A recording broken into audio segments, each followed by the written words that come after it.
Hello friends, GD education teach में आपका स्वागत है। फ्रेंड्स, आज से हम लुसेंट हिस्ट्री बुक को कवर कर रहे हैं। यहाँ से एग्जाम में बहुत से क्वेश्चन बन जाते हैं और छोटे छोटे फैक्ट हैं जिनसे क्वेश्चन बनते हैं। तो वीडियो बहुत इम्पोर्टेंट है, वीडियो को ध्यान से देखिए।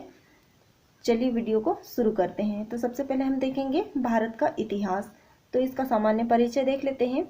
उत्तर में हिमालय से लेकर दक्षिण में समुद्र तक जो उपमहाद्वीप फैला है उसे भारतवर्ष के नाम से जाना जाता है, जिसे महाकाव्य तथा पुराणों में भारतवर्ष अर्थात भारत का देश कहा जाता है। महाकाव्य तथा पुराणों में भारतवर्ष या भारत का देश कहा जाता है। यहाँ के जो निवासी थे उन्हें भारतीय अर्थात भारत की संतान कहा गया है। और यूनानियों ने भारत को इंडिया तथा मध्यकालीन मुस्लिम इतिहासकारों ने हिंद अथवा हिंदुस्तान के नाम से संबोधित किया है। तो यूनानियों ने इंडिया कहा है और मध्यकालीन मुस्लिम इतिहासकारों ने हिंद अथवा हिंदुस्तान के नाम से संबोधित किया है। तो फ्रेंड्स, इतना तो आप समझ ही गए होंगे। तो आगे देखते हैं। भारतीय इतिहास को अध्ययन की सुविधा के लिए 3 भागों में बांटा गया है। तो वह प्राचीन भारत और फिर मध्यकालीन भारत और आधुनिक भारत। तो सबसे पहले हम देखेंगे प्राचीन भारत। तो प्राचीन भारतीय इतिहास के स्रोत देखेंगे हम।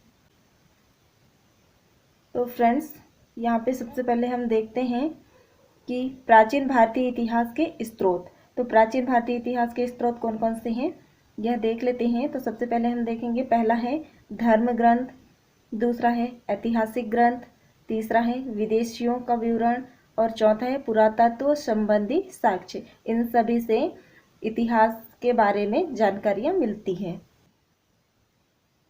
तो धर्म ग्रंथ एवं ऐतिहासिक ग्रंथ से मिलने वाली जानकारी कौन कौन सी है वह देखेंगे। तो भारत का जो सर्वप्राचीन यानी कि सबसे पहला धर्म ग्रंथ है वह है वेद, जिसके संकलनकर्ता महर्षि कृष्ण द्वैपायन वेद व्यास को माना जाता है। फ्रेंड्स, यहाँ बात आई है संकलनकर्ता। तो संकलनकर्ता का मतलब होता है किसी चीज को एकत्र या जमा करने वाला। तो वेद 4 प्रकार के होते हैं।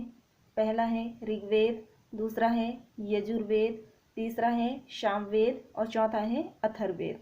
तो फ्रेंड्स, यहाँ पे ऋग्वेद है जो प्रथम वेद है और सबसे आखिरी का वेद है अथर्ववेद। फ्रेंड्स, ऋग्वेद के बारे में पढ़ेंगे हम सबसे पहले।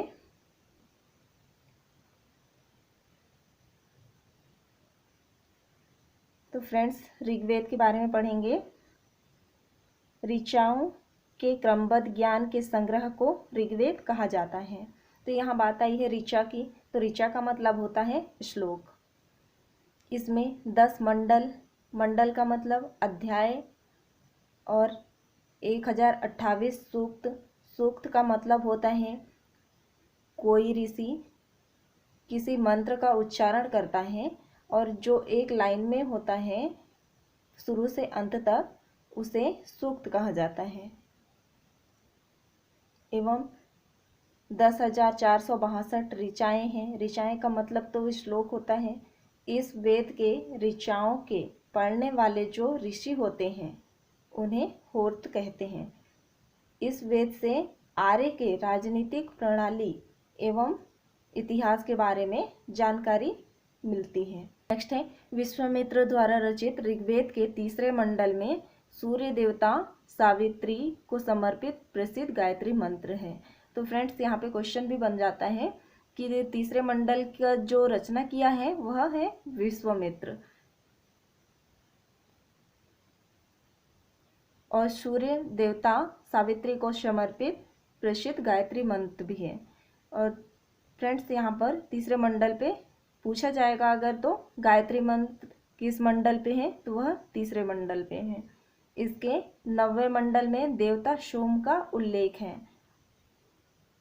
नेक्स्ट है इसके 8वें मंडल की हस्तलिखित ऋचाओं को खिल कहा जाता है और इसके 8वें मंडल यानी कि 8वें अध्याय में जो हाथ से लिखी गई ऋचाएँ हैं उन्हें खिल कहा गया है। नेक्स्ट है चातुष्य वर्ण। चातुष्य वर्ण समाज की कल्पना का आदि स्रोत ऋग्वेद के 10वें मंडल में वर्णित पुरुषोक्त है।